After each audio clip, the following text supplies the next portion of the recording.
It begins at dawn with a single envelope. A young mother, Anna, opens it while her baby sleeps.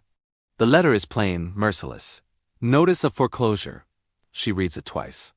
Then, she presses the paper to her chest and does the only thing she can. She begins to count her breaths. Debt doesn't arrive like a lightning strike, it creeps in like mold. It starts with small compromises, a deferred payment, a promise to catch up next month. But then interest multiplies, fees pile on, and those promises become laws you never agreed to. Across all of human history, the pattern is the same. Money borrowed in good faith can become chains for the many and immense profit for the few. Let's go back in time. In ancient Rome, farmers borrowed seed from wealthy patrons. When the harvest failed, those farmers, the debtors, were sold or jailed. There were actual laws, debt bondage laws, that legalized the transfer of human beings into property. One man's bad season could cost his family generations of freedom. Centuries later, in 17th century England, debtors' prisons were overflowing. People who owed just a few pounds ended up behind iron bars. Their families pleaded, their children went hungry.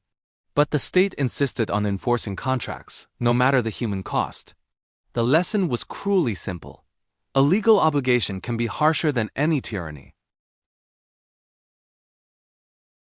Freed men and women signed agreements that seemed fair on paper, but the ledger books told a very different story. Outrageously high prices, dishonest accounting, and liens on their future crops. These things turned newfound independence into another form of servitude. The fields changed hands, but the debt remained. Modern times have added complexity, but not compassion. The 2008 financial crisis taught a brutal lesson. Entire markets can manufacture debt, sell it off, and then deny all responsibility when it collapses.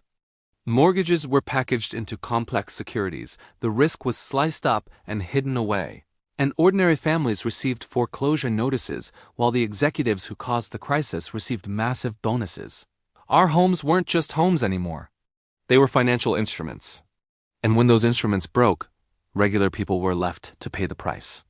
Look at what happened to Greece after 2009. Debt between nations translated directly into austerity for its citizens. Pensions were slashed.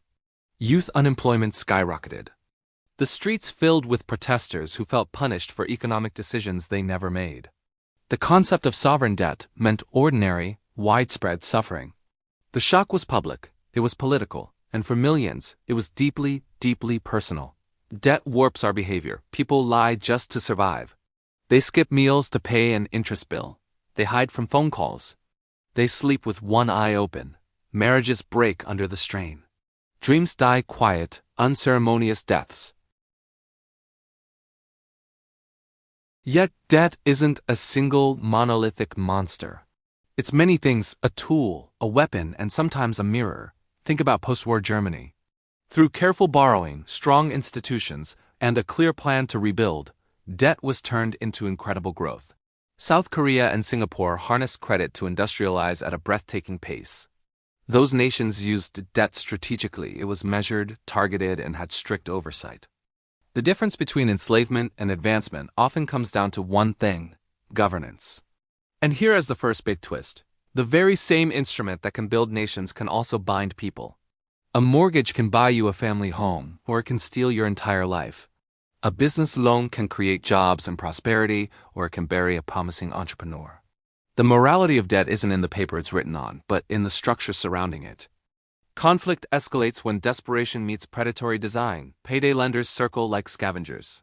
They offer quick cash with hidden teeth, interest rates so high they make escape virtually impossible.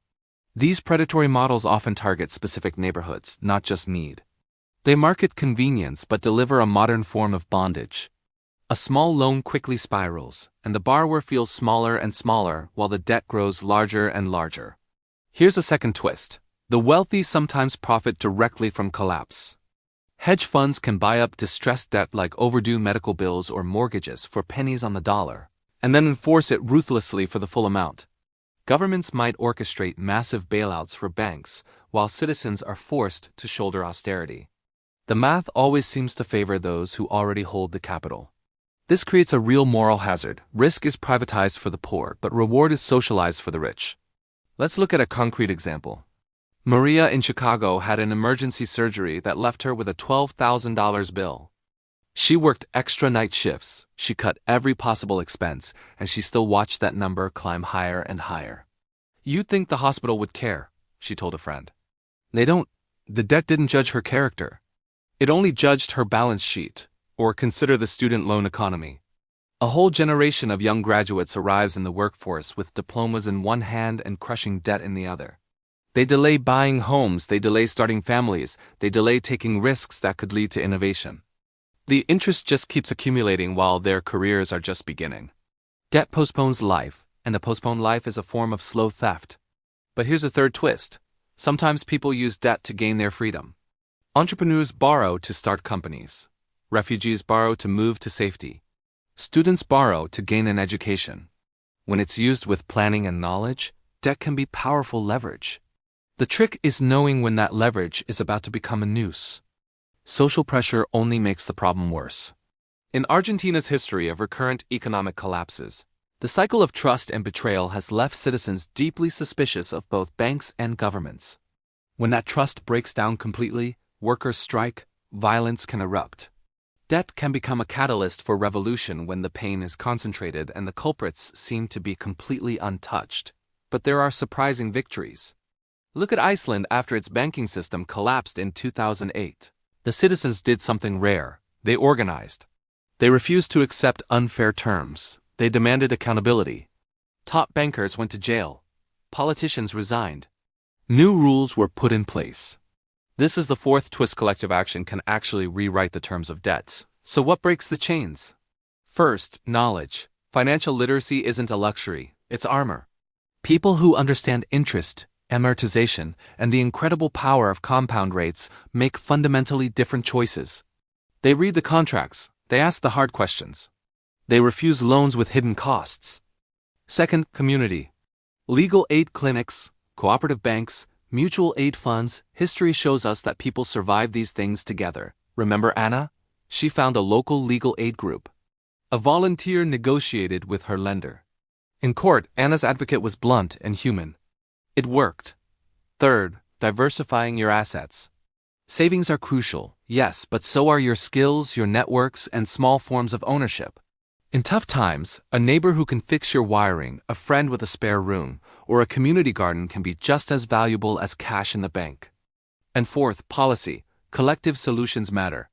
We need strong regulation of predatory lending, meaningful bankruptcy reform, and transparency in finance.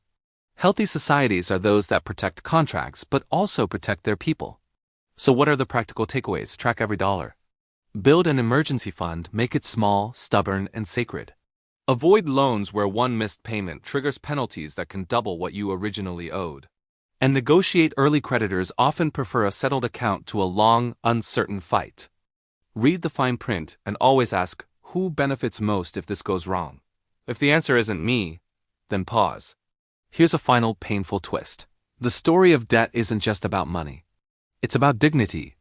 Anna kept her home not because she was rich, but because she fought back, learned the rules, and asked for help. She survived because she refused to be ashamed, and because others refused to let her fall alone.